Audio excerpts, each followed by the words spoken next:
आज नया साल का शुभ दिवस है। आप सबको शुभ आशीर्वाद। हर साल नया साल आता और आते ही रहता है, लेकिन नया साल बनाने की जो भावना थी उसको लोग समझ नहीं पाते। सिवाय इसके नए साल के दिन नए कपड़े पहनेंगे, खुशी मनाएंगे, कोई ऐसी बात नहीं सोचते कि ये नया साल आ रहा है, इसमें हमें कौन सी नई बात करनी है। जैसा डर्रा चल रहा है वही चल रहा है और उसी डर्रे के सहारे हर साल नया साल सबको मुबारक।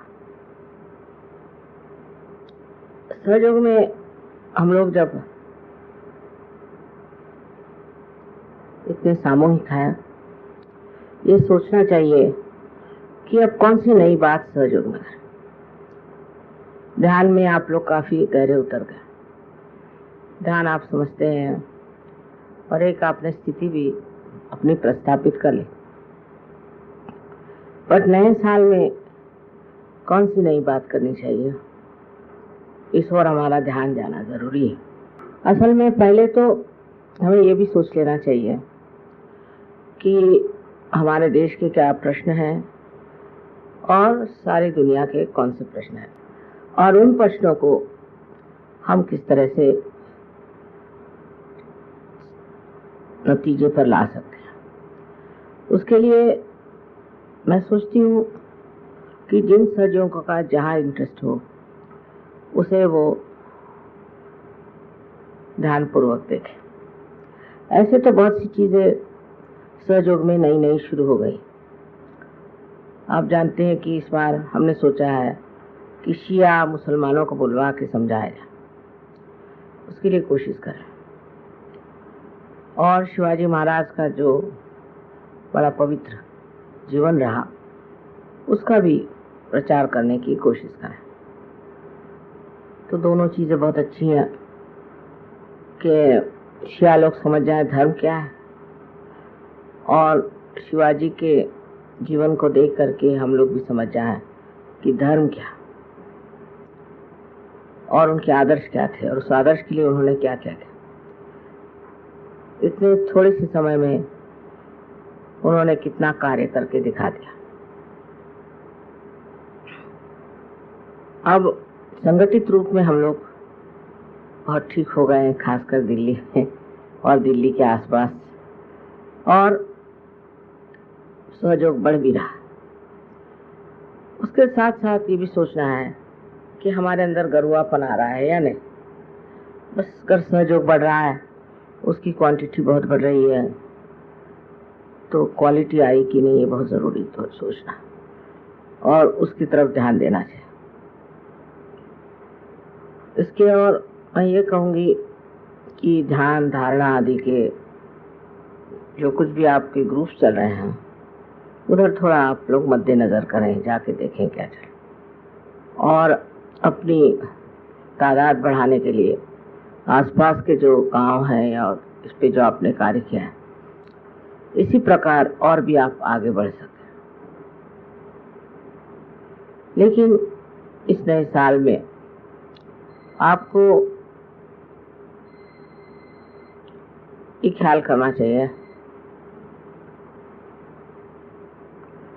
कि हम लोगों ने जैसे कि बहुत से प्रोजेक्ट्स निकाले जिससे हम लोगों के पास फ्लैट्स आ गए, घर आ गए, और आश्रम भी बन रहा है, ये भी अच्छी बात है।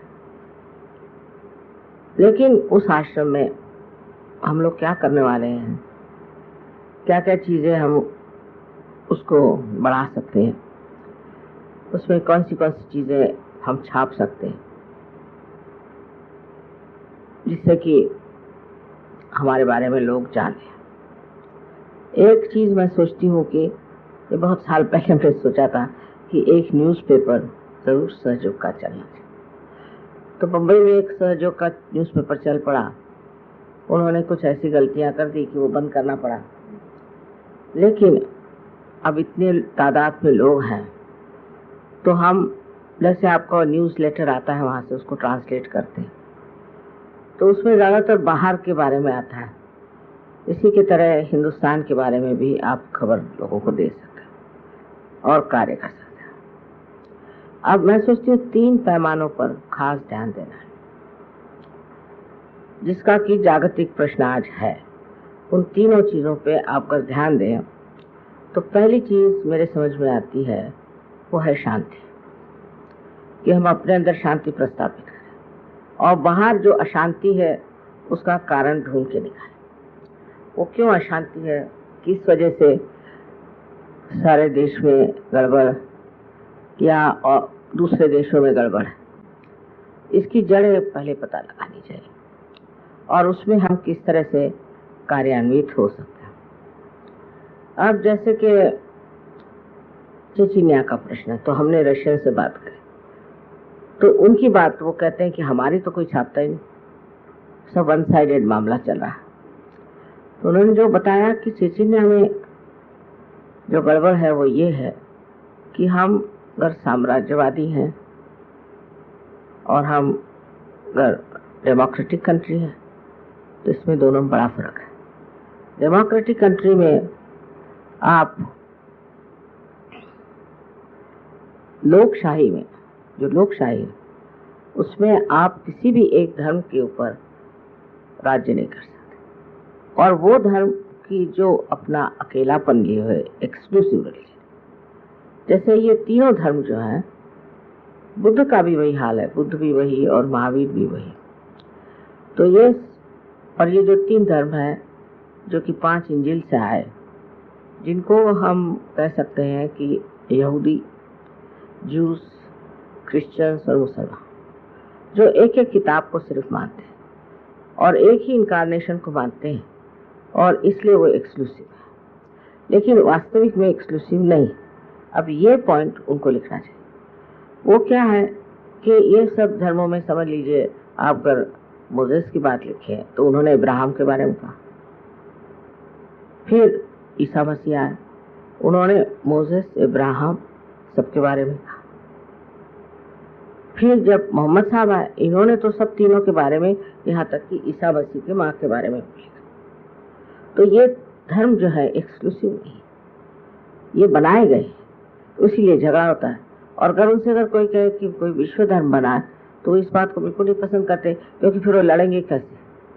जो लड़ने की उनकी जो अभी इच्छा है, प्रवृत्ति है, उसे वो कैसे समाधान दे सकते हैं।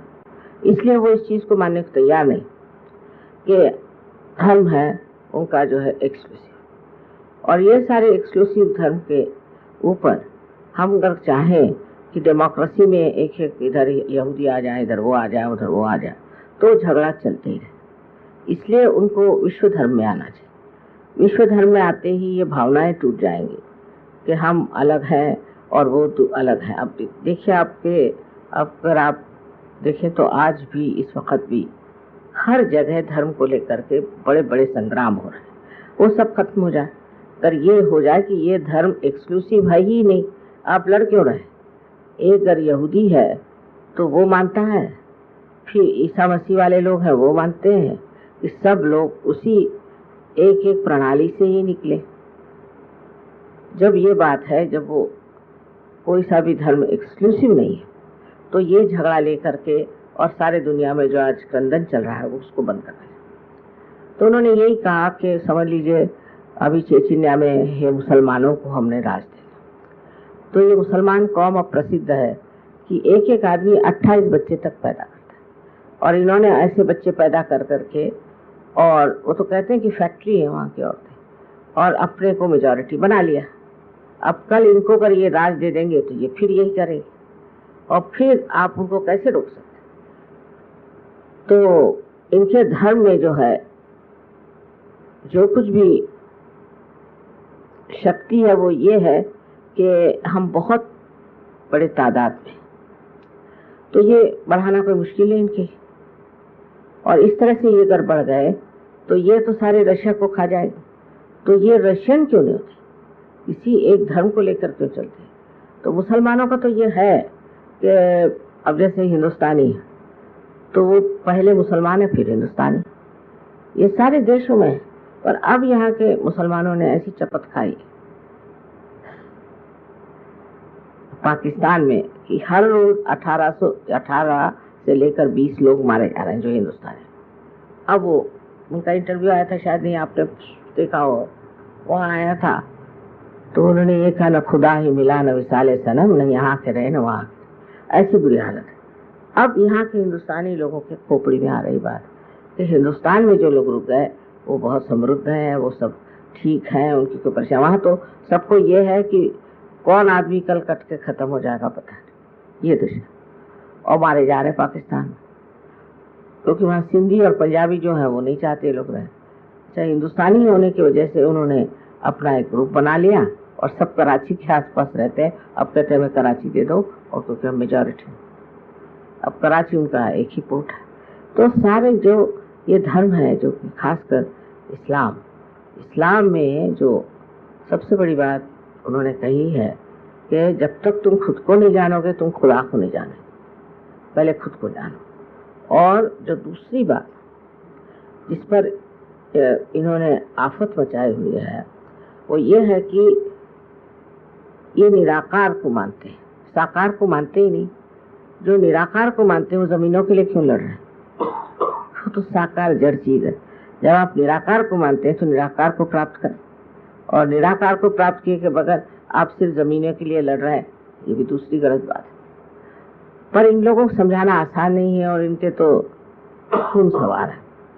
जो भी बात है, लेकिन कहीं कहीं ऐसे हम लोग आर्टिकल्स देना शुरू करते हैं, ऐसी बातें कहना शुरू करते हैं, तो लोग सोचने लगेंगे देखिए ये जो बात कह रहे हैं इसमें सच्चाई कितनी और झूठ कितना। और फिर ये भी देखेंगे कि हम आज तक लड़ते रहे मरते रहे, उससे हमें क्या फायदा। उसके बाद मतलब एक मुसलमान जाति ऐसी कि जो सहयोग के लिए बड़ी मुश्किल है और आर्थिक। हालांकि ऐसा नहीं कहना चाहिए क्योंकि मुसलमान काफी जगह से आए हैं, सहयोग में है, अपने 15-20 सहयोगी सारे वर्ल्ड में आप कहें। लेकिन इस बार मेरा जब भाषण वहाँ हुआ रेडियो पर, तो मैंने उनसे साफ साफ कही सारी बात। और जब मैंने सारी साफ बातें करी तो किसी ने कुछ मुझसे वो नहीं करी, क्योंकि वो लोग सब टेलीफोन से बात कर रहे थे। पर वहाँ के कुछ लेडीज ने फोन किया कि हमें तो ठंडा ठंडा आ रहा है माता जी की बात सुनकर, और बहुत से लोग पार। तो ये भी एक सोच रहे हैं कि एक तरीका जरिया है जिससे जो लोग बाहर गए हो, जैसे ईरानी ने से, अब वो लोग सब वहाँ बसे हुए हैं अमेरिका में, उनको हम पकड़ सकते। इस प्रकार हर जगह मुसलमान जहाँ जहाँ गए हैं, एक तो उत्पाती बहुत है, झगड़े करते हैं, और दूसरे ये कि ऐसी ऐसी बातें सोचते हैं जैसे कि अफ्रीका में उन्होंने अब सब अपना गुट बना लिया है। और अभी एक आदमी जिसने कि एक बड़ा भारी एक गैंग बनाया था और वो चाह रहे थे कि वहाँ का जो वर्ल्ड ट्रेड वो है उसको उड़ा दे, उसमें वो पकड़ा गया, उसको 18 साल की सजा। तो ये लोग जहाँ भी रहते हैं उत्पाती है, समझते नहीं।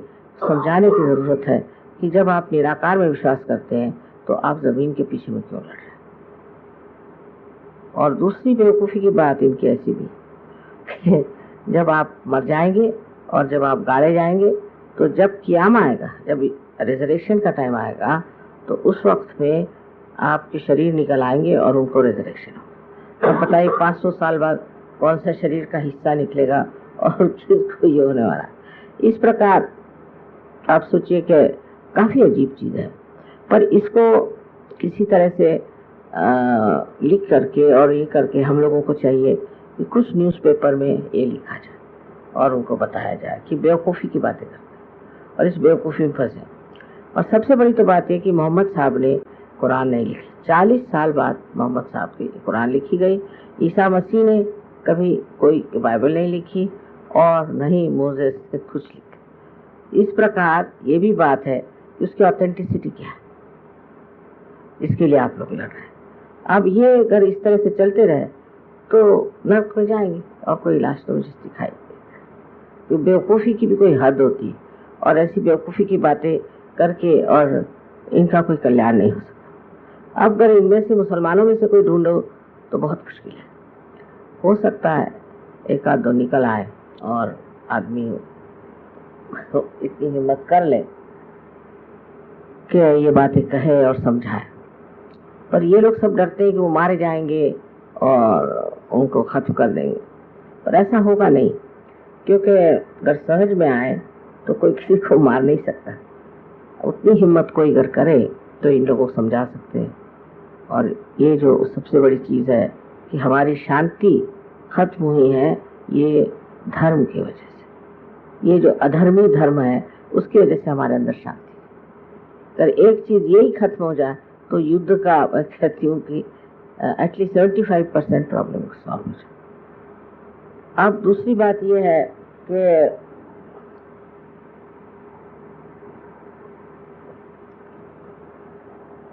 अशांति कहाँ से आती है, क्योंकि अगर उस पैमाने पर देखा जाए कि बड़े बड़े देशों में लड़ाई हो रहा है, झगड़े हो रहे हैं, तो ये दूसरी बात है। अब जैसे शिराक साहब ने वहाँ पर एटम बॉम्ब लगा दिए, तो अब उनके यहाँ भी बहुत से बॉम्ब्स पड़ रहे हैं।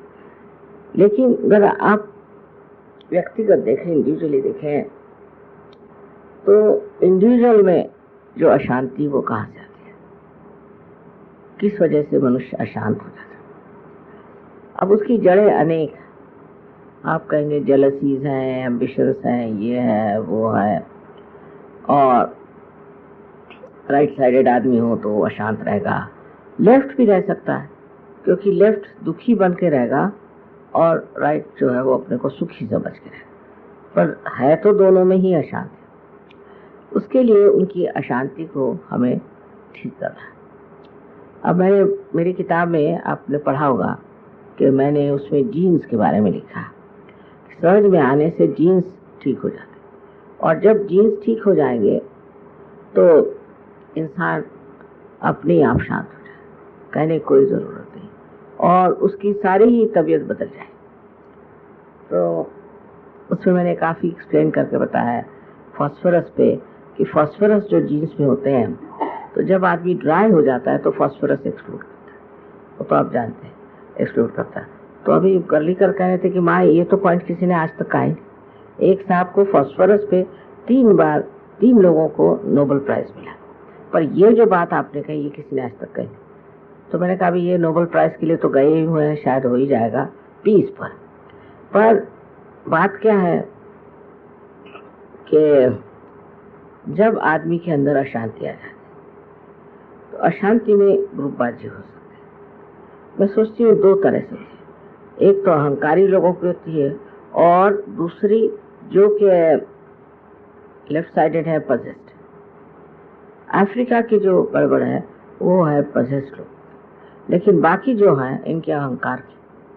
तो अगर अहंकार और पोजीशन दोनों को अगर हम लोग नष्ट कर दें तो हम शांत हो जाए, और उस शांति के माध्यम से हम स्वयं ही दूसरों को शांति दे सकते। तो ज़्यादा ध्यान इधर करना चाहिए कि भाई देहात में गए, वहाँ लोगों को रियलाइजेशन दिया, सर उनको शांति का महत्व समझा। अब जैसे नॉर्थ के जो गाँव हैं उसमें एक खराबी जो बहुत पाई जाती वो कि यहाँ पर मुसलमान मेंटालिटी की वजह से औरतों को बहुत दबाया जाता है, और फिर औरतों को जब आप दबाते हैं तो जब वो खड़ी होती हैं तो भी मर्दानों से बढ़ के। तो ये जो रिस्पेक्ट फॉर वीमेन होनी चाहिए, और यहाँ की औरतें भी ऐसी कुछ पिछड़ी हुई हैं कि वो समझ नहीं पाती कि अपना सेल्फ रिस्पेक्ट क्या है। अब सहयोग में मैं देखती हूँ हमारे यहाँ औरतें बड़ी कमजोर है, हालांकि मैं एक औरत, ध्यान नहीं करना, मतलब बैक बाइटिंग, झगड़ा लगाना, अभी ये धंधे चलते हैं, और सबसे बड़े तो डोमिनेशन। अब ये चीजें जो इन औरतों में आ गई हैं उससे अपनी शक्तिहीन हो जाती है, क्योंकि औरतों से शक्ति आती है, पोटेंशियल तो वो, और जब वो इस तरह से बिहेव करने लग जाती है तो सारे ही समाज की जो शक्ति है खत्म हो जाती है। तो सबसे बड़ी बात यह है कि अपनी औरतों में शांति प्रस्तापित करना है, और उसके लिए हस्बैंड में भी शांति होनी चाहिए। वो अगर शांत हो और वाइफ की रिस्पेक्ट करे तो मेरे ख्याल से बच्चों में भी शांति आ जाएगी, घर में भी शांति आ जाएगी। अब यहाँ पर जो एक तरह का एग्रेशन है पुरुषों का, वो वहां तक कभी सीमित रहेगा ही नहीं, वो वापस लौट करके आदमियों पे आए। तो जो कंपेनियनशिप होती है, जो आपस में प्यार से बात करना, आपस में अच्छे से बात करना, सबके सामने किस तरह से बिहेव करना चाहिए, और वैसे भी इस चीज पे हम लोगों को ध्यान देना चाहिए। अधिक जैसे बहुत से लोगों को मैंने देखा है कि उनकी बीवियां किस काम की नहीं, समझ के खोपड़ी बिठा दे, खोपड़ी पे बैठ जाएंगे। बहुतों के हस्बैंड ऐसे कि अपने बीवियों को परवाह नहीं करते और उनको मारते पीटते रहे। अब भी सहयोग में ऐसे केस, इससे बड़ा दुख होता है मुझे कि अब भी अगर मियाँ और बीवी में कंपेनियनशिप नहीं आता है तो कोई सीरियस बात है। मेरे लिए बड़ी सीरियस बात है कि कंप्लीट कंपेनियनशिप, क्योंकि अब आप सहयोगी हो गए, वाइफ भी आपकी सहयोगी है, और जब दोनों आदमी एक ही इसमें बैठे हुए हैं तब उनमें आपस में झगड़ा कैसे होना ही नहीं चाहिए, क्योंकि ये बड़ी डेंजरस चीज है। जब आप सहयोग में आए हैं और आपस में लड़ रहे हैं तो सबसे तो बड़े कि आपसे डेटी सब नाराज हो जाए और किस आफत में फंसेंगे वो कहें। ये बड़े ध्यान देने की बात है। समझ लीजिए एक औरत है और एक आदमी ऐसा है कि वो जबरदस्ती उसे परेशान कर, बेकार, ये नहीं अच्छा, वो नहीं अच्छा, ऐसा नहीं वैसा। तो एक दिन ऐसा आ जाएगा कि उस आदमी की सारी डेटीज उससे नाराज है। लक्ष्मी का प्रॉब्लम, लक्ष्मी का नहीं हुआ तो हार्ट का प्रॉब्लम। सबसे तो बढ़ के लेफ्ट नाभि जब पकड़ जाती है तो और तरह की बीमारियां हो सकती। अब लेफ्ट नाभि पर बहुत ही ज्यादा मैंने काम किया है और मैं देखती हूँ कि लेफ्ट नाभि जो है वो बड़ी मुश्किल से ठीक होती है, क्योंकि इंट्रोस्पेक्शन नहीं, सोचते नहीं कि लेफ्ट नाभि हमारी क्यों पकड़ रही। फिर समझ लो वाइफ है, वो जबरदस्त है और सुनने को तैयार नहीं और अपना ही चलाती, जो भी है अपमान करती, उनसे बैठ के बात करो, आपस में रिकॉर्ड होना चाहिए, बातचीत होनी चाहिए। अब लोग सहयोग में आते तो देखा जाता है कि चले सहयोग के पीछे, कभी मियाँ बीवी की बातचीत नहीं, बच्चों से बातचीत नहीं। ये तो ऐसे ही हुआ जैसे कि इंग्लैंड अमेरिका में लोग हॉलिडे में जाते हैं। सहयोग के लिए टाइम देना चाहिए, उसके लिए मेहनत करनी, पर कंपेनियनशिप में दोनों मिलकर, बच्चों को भी इसमें लाइए, वाइफ को भी लाइए, सबको ला करके। अगर आप चाहें कि आप तो सहयोग का कार्य करते थे और वाइफ अपने घर में बैठे जाते साथ, तो बिगड़ पड़े। तो कोशिश ये करनी चाहिए कि पूरी कंपेनियनशिप हो, वाइफ से डिस्कस करें, उससे बताएं कि ये प्लान है, कैसे करें, क्या करें। उनका भी उत्थान होना चाहिए, उनकी भी इंटेलेक्चुअल लेवल बढ़नी चाहिए, कि भी सूझबूझ बढ़नी चाहिए। सो ये जो मुसलमानों के असर से यहाँ पर मैंने देखा है कि अब उल्टा हो रहा है। पहले तो मैं देखती थी कि औरतें बहुत दब्बू थी, अब वो औरतें आदमियों को दबोच रही। तो ये जो एक्शन रिएक्शन है, इसको सहयोग में एकदम खत्म कर देना चाहिए। और उसका इलाज ये है कि पहले अपने जीवनी में, अपने वैवाहिक जीवन में ये ठीक करें। अब जब आप शांत हो जाएंगे तो आपके बच्चे भी शांत हो जाए। ये सारी जितनी भी बीमारियां हैं जो अशांति की, जिसमें आप बड़े बड़े युद्धों में देखते हैं, ये आती कहाँ से? ये मनुष्य से आती, कोई आकाश से नहीं आती, कोई आपके पेड़ों से नहीं आती। ये जो जड़ इसकी जो है मनुष्य है। और अगर मनुष्य ही इस चीज में शांति में रम जाए और उसमें वो पनप जाए और उसके लिए वो बड़ी गौरवशाली चीज समझे कि मैं बहुत शांत चित्त, कम से कम अपने सामाजिक ढर्रा ठीक हो जाए। जो सामाजिक ढर्रा है उसको ठीक करने का भी कार्य सहयोगियों को करना है। पर जो आपस में लड़ते रहते हैं वो क्या जा करके सामाजिक ढर्रा करें। बहुत बार ऐसी शिकायत आती कि माँ वो साहब तो बहुत अच्छे, उनकी बीवी बड़ी जबरदस्त, फिर कहीं आता उनकी बीवी अच्छी तो साहब बड़ी जबरदस्त। इस प्रकार बहुत बार रिपोर्ट्स आते हैं। तो हम लोगों के पास तो अपनी एक सभ्यता है, अपना एक तौर तरीका है, उस सभ्यता से वंचित होकर के और हम गलत काम कर रहे हैं।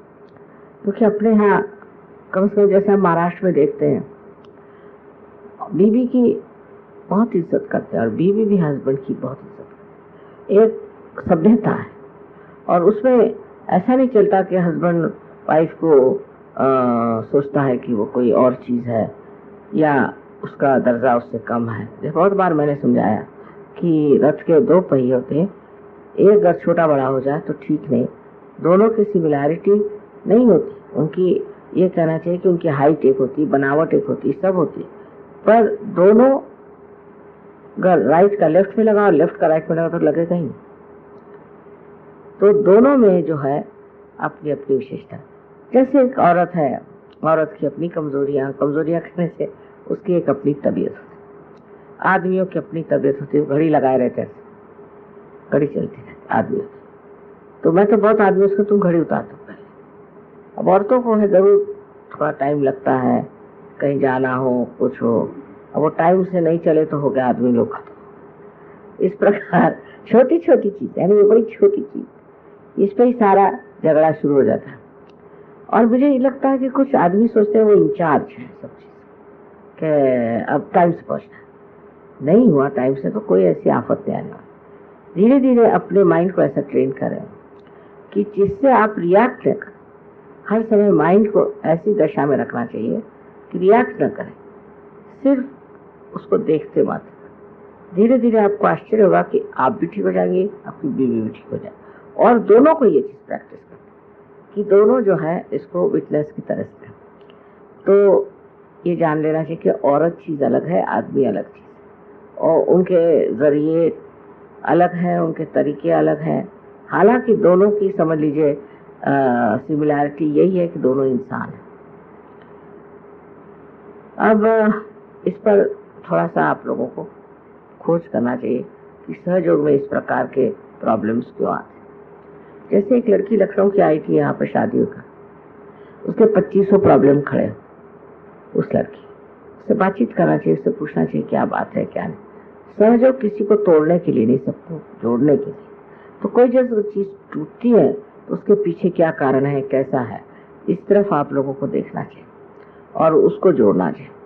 अब जब ये जोड़ना शुरू हो गया तो ये भी सोचना चाहिए कि अब दिल्ली वाले तो वो मुंबई वालों से एकदम जुड़ जाए, ऐसा नहीं होता। नहीं, दिल्ली में पूजा होनी चाहिए। क्यों सा अगर मुंबई में हुई तो भी दिल्ली में ही हो रहे। जब आप अपने दिल को बड़ा करके देखिए तो आप तो सारा विश्व है। कहीं भी पूजा हो रही तो भी वो आप ही के लिए हो रहे। बहुत ही है कि हमारे दिल्ली में होना चाहिए, आप यहाँ जरूर आइए। अब इसी सिलसिले में यहाँ वहाँ भटकती रहती, कोई सहभागी कहे मुरादाबाद जरूर आइए, कहेंगे कोई आप और फलानी जगह जरूर आए। कितने इस उम्र में हम कितने सफर करते, इसीलिए कि लोग ये ना सोचे कि हमने किसी को और को फेवर कर दिया किसी। तब फिर मैंने अब जैसे सोचा कि मैं यूरोपियन टूर्स में नहीं जाऊंगी, यूरोप में जाऊंगी नहीं। तब यूरोपियंस हम जहाँ जाते वहाँ आते रहे। रोमानिया गए, वहाँ पहुंचे हुए हैं, और हम रशिया गए, वहाँ पहुंचे, सारे वहाँ पहुंच जाते। क्योंकि अब माँ से मुलाकात कहाँ होगी, माँ तो आने नहीं हमारे देश। तो जो वो खर्चा हमारे आने का करते थे वगैरह, उसी से वो लोग सब इस तरह से अब सब दूर घूम। अब देखिए सहयोग में आप सबका नाम सबको मालूम, ये कौन है वो कौन है, रिश्तेदारी कितनी, बहुत बड़ी रिश्तेदारी दुनिया भर में। और जब आप घूमने लगेंगे इस तरह से, जैसे अब हम कह रहे हैं कि अच्छा हम दिल्ली कभी नहीं आएंगे और हम अब नागपुर आएंगे, समझ, तो सारे नागपुर आएंगे, है कि नहीं बात। तो इस तरह से ये डिटैचमेंट होना चाहिए।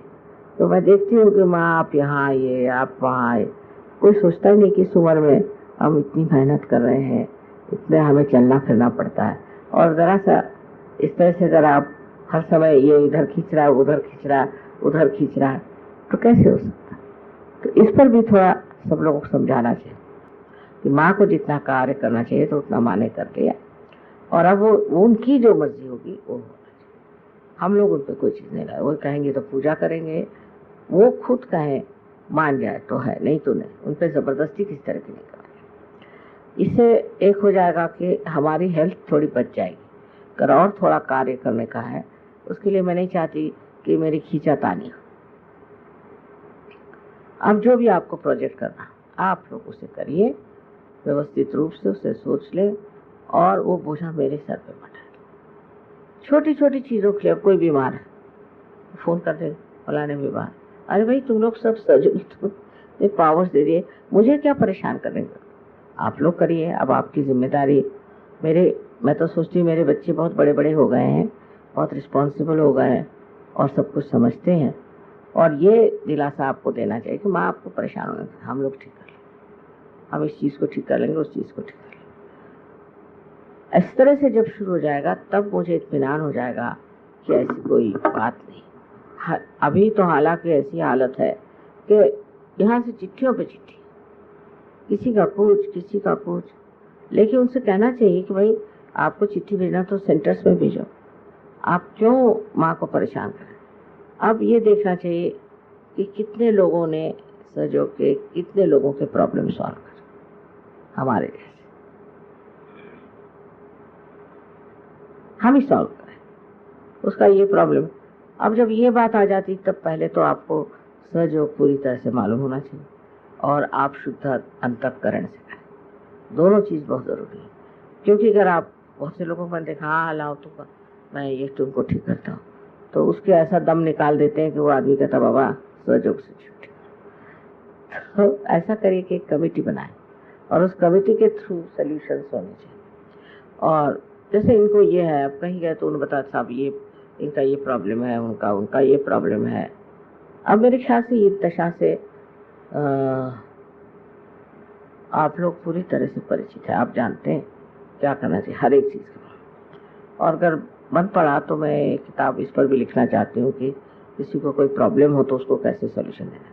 पर आप लोग खुद ही इसको लिख सकते हैं, आप खुद ही इसको बता सकते हैं। अब उससे क्या हो जाएगा कि जो ये बोझा जो मेरे ऊपर है ये आप लोगों पे आ जाएगा और उससे आप पनपेंगे, उससे आप बढ़ेंगे। और ये नया साल जिस दिन आप सोच रहे हैं अगले नए साल और कोई नई चीज,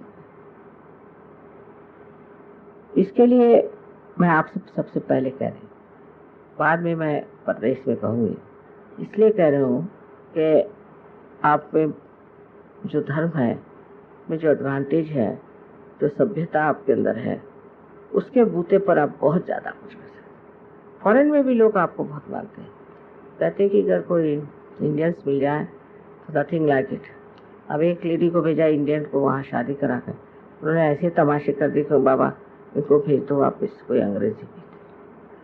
तो ये चीज़ें हैं जो कि खास करके देखने की और सोचने की। रही दूसरी शादी की भी बात, तो उस पर भी मैं कहना चाहती हूँ आप लोगों से, तो आप लोग लीडर्स हैं, कि शादी को बहुत सोच समझ के सजेस्ट करें। इससे कोई अपना फ़ायदा तो होता नहीं, आप कितनों की शादी करी उससे कोई फाइनेंशियल भी फ़ायदा नहीं होता है, न ही कोई और फ़ायदा होता है, सिवाय इसके कि अगर वो हैप्पीली मैरिड हो जाए हस्बैंड वाइफ तो उनको फ़ायदा होता है और बड़े बड़े संत साधु भी जन्म ले सकते। और वो लोग ये सोचते हैं कि हमें ओब्लाइज करें अगर शादी कर रहे हैं, तो एटीट्यूड ही है कि वो बड़े हमें ओब्लाइज कर रहे हैं कि उन्होंने शादी कर ली, उसका हमें क्या एडवांटेज है। तो जब आप लोग रिकमेंड करिए तो उसको बता दें कि इसमें माँ का कोई एडवांटेज नहीं, सहयोग में कोई एडवांटेज नहीं, सिवाय इसके कि आपकी शादी हम करा रहे हैं, ये आपका एडवांटेज है। उसके बाद बहुत छानबीन के बाद ही शादियाँ करानी चाहिए, क्योंकि एकदम से कहीं शादी हो जाती है तो प्रॉब्लम्स।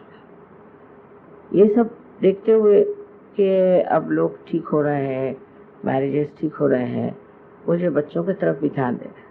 अब जो पहली चीज़ मैंने कही कि सबकी शांति रहे, दूसरी मैंने चीज़ की कि सामाजिक औरतों का मान और औरतों को संभालना, और जो समाज की जो दूरी है, जो समाज का जो आधार है वो औरतों को समाज संभालना पड़ता है। उसके लिए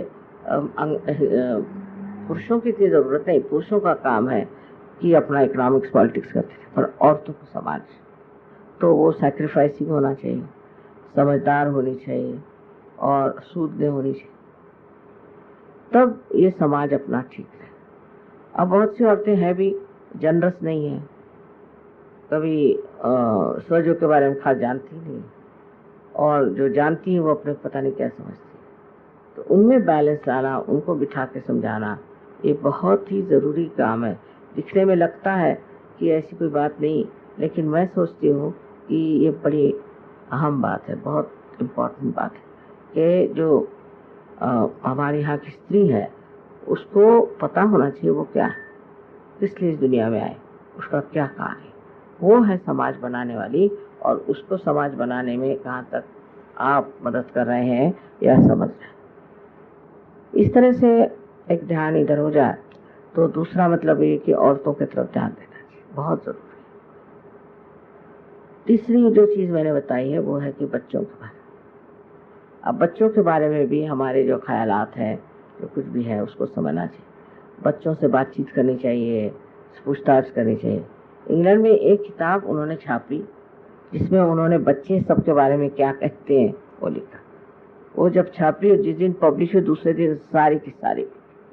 और अभी यह हाल है कि आपको किताब मिलना मुश्किल, क्योंकि इतनी मजेदार है बच्चों की चीज, और सब लोग पढ़ना चाहते हैं। बच्चे क्या कह रहे हैं, बच्चों का क्या है, बहुत ही प्यारी प्यारी बातें उसमें बच्चों ने बताई। यहाँ तक कि उस जमाने में जो प्राइम मिनिस्टर थे वो और मिनिस्टर्स थे उनके बारे में। उससे दो चीज हो जाएगी कि एक तो कहना चाहिए शक्ति हो जाए, बच्चे जो कह रहे हैं उनमें क्या इनोसेंस है, उसके थ्रू ये क्या कह रहे हैं, ये सारे समाज को मालूम है। तब समाज से आदान प्रदान होता है। बच्चे देखते हैं कि हमने जो कही बात मानी गई, फिर जो बड़े हैं वो सोचते हैं कि ये बच्चों ने बात कही, इसको कैसे हमें अटेंड करना चाहिए। सो आदान प्रदान शुरू करना चाहिए। उसमें बच्चों में रूडनेस नहीं आनी चाहिए, न ही उनमें कोई अहंकार होना चाहिए, पर अपनी बात कहने की क्षमता उनमें आ जानी चाहिए। उस बात को भी आप ध्यान देकर, और ऐसी प्यारी प्यारी बातें बच्चे करते हैं कि मुझे तो बड़ा मजा आता है। मुझे अगर 100 बच्चे दे दीजिए तो मुझे फिर कोई चीज की जरूरत। इसी उनकी जो समझ है बड़ी गहरी और बड़ी संवेदनशील, छोटी छोटी चीजों को देखते हैं और छोटी छोटी चीजों को इतने प्यार से बताते हैं कि जैसे कि कोई सारी डिवाइन नॉलेज और डिवाइन जो कुछ एक्टिविटी है उसमें बिल्कुल समाये। छोटी छोटी बातें, अब जैसे यहाँ ये रखा, कभी कोई बच्चा होगा तो वो आकर के इसको ऑर्गेनाइज करते हैं। ऐसे नहीं, माँ के लिए ये चीज़ पहले रखनी चाहिए, वो चीज़ बाद में रखनी चाहिए। ला के रख दी एक जैसे, ऐसे थोड़ी रखते हैं। वो लोग वाइब्रेशन से सारी बात करते हैं। देखा अधिकतर बच्चे वाइब्रेशन पे बात करते, और फिर वो बड़ों को भी बहुत ठीक करते हैं। एक साहब आए तो वो बैठ गए, बैठते बैठे वो ऐसे हाथ करते, तो 2 बच्चों ने उनके कहा कि ये आप ऐसे पीछे हाथ कर टाक टेक करके बैठे, आप सीधे बैठिए इस तरह। तो वो जरा नाराज हो गए, तो उससे क्या मतलब, पहले ऐसे मत बैठे। तो क्या बात, तो आपको माँ के वाइब्रेशंस कैसे मिलेंगे, ये तो सारे आपको जमीन के वाइब्रेशंस मिले।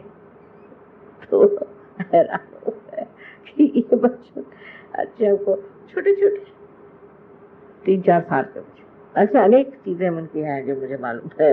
अब मुझे बड़ा मजा आता है जिस तरह से बच्चे बहुत सारी बातें कह डालते हैं और समझाते हैं, और मेरा भी बड़ा ख्याल रखते हैं। तो बच्चों से सीखना। तो तीसरा यह है कि बच्चों से सीखना, बच्चों से रिकॉर्ड रखना, उनसे बात करना। फिर जब बड़े हो जाते हैं तब वो हम ही जैसे हो जाते हैं, लेकिन जो संवेदनशीलता है वो बचपन में होती है। तो उनसे बैठकर बातें करना, उनसे पूछना किसी भी चीज़ के बारे में कुछ, ये बड़ी आह्लाददायी चीज़ है, और इस आह्लाद को सबको प्राप्त करना चाहिए। तो मैंने आपसे बताया कि रिलीजन के नाम से जो लोग झगड़ा करते हैं उनके अंदर शांति प्रस्तावित करें, उनसे बातचीत कर, समझा कर। और फिर जो 2 सेकंड है, मैंने आपसे बताया कि समाज अगर अच्छा नहीं होगा तो कभी भी अमन, चैन, शांति उस देश में नहीं आएगा, उसकी प्रगति नहीं होगी। अब जैसे देखिए रशिया की बात मैंने देखी कि वहाँ का समाज बहुत अच्छा है, चाइना का समाज बहुत अच्छा है, इसी तरह हिंदुस्तान का भी समाज अच्छा है। और इसका कारण वहाँ की स्त्रियां, उन्होंने समाज को बांध रखा। अमेरिका में बहुत समृद्धि है, सब कुछ है, पर समाज बहुत खराब। तो सहयोग का बड़ा भारी कार्य है कि समाज की जो फाउंडेशन है उसको बनाए। हर जगह के जो समाज है उसमें क्या क्या गैर कानूनी चीज होते हैं, क्या क्या गैर बातें होती हैं।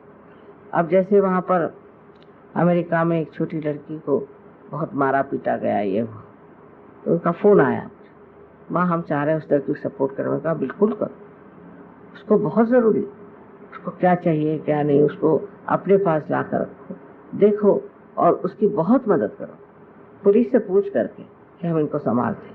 तो एक तरह का नया आयाम, नया डायमेंशन आपको मिल जाएगा कि ये लोग बहुत परवाह करते हैं।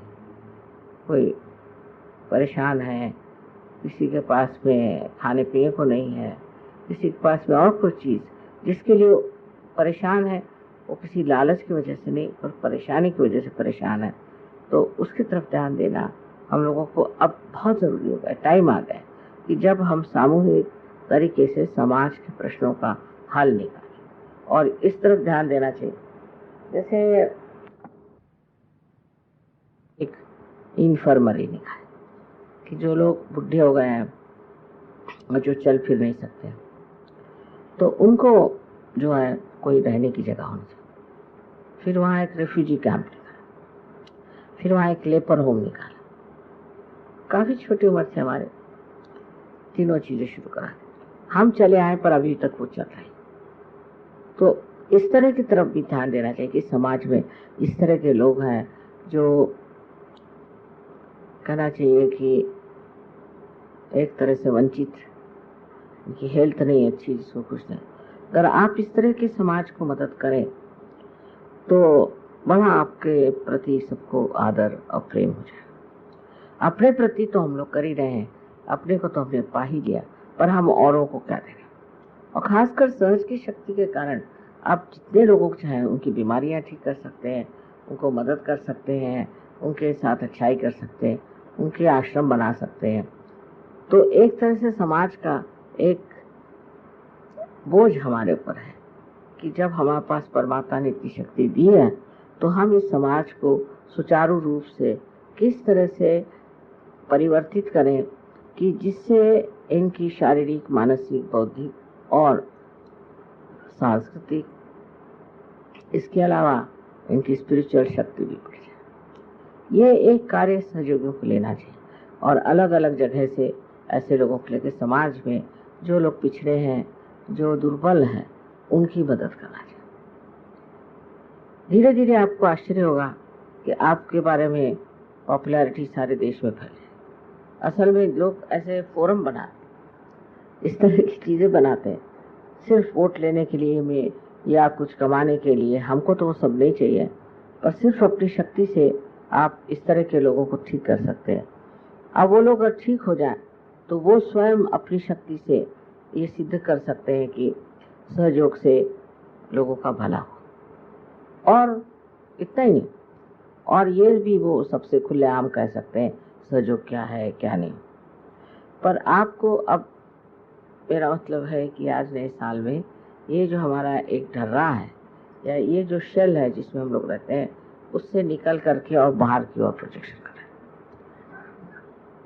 शुरुआत में प्रॉब्लम्स होंगे, खुद आप ही के अपने ईगो पहली चीज खड़ी हो जाएगी। अब वो आपको खोपड़ी खराब करेगी गुस्से आएंगे, आप नाराजगी होगी, तरह तरह की चीजें। पर इस पे काबू पाने के लिए भी तो आपको बाहर निकलना पड़ेगा। तो आप जानिएगा कैसे। यहाँ ठीक है, यहाँ तो सभी राम नाम है ठीक, पर जब बाहर निकलेंगे तो पता चलेगा कि बाहर वालों के साथ हम कैसे, क्योंकि उनको भी इंटीग्रेट करना है। और जब हम उनके साथ डील करना अच्छे से समझ आएंगे शांतिपूर्वक, तब समझना चाहिए कि हमारे अंदर एकदम से सफाई होगी। ये सफाई की बात है। बहुत से लोग हैं, हम आपकी बात ठीक है, आप जो करें सो ठीक है, पर हम नहीं कर सकते। क्यों भाई?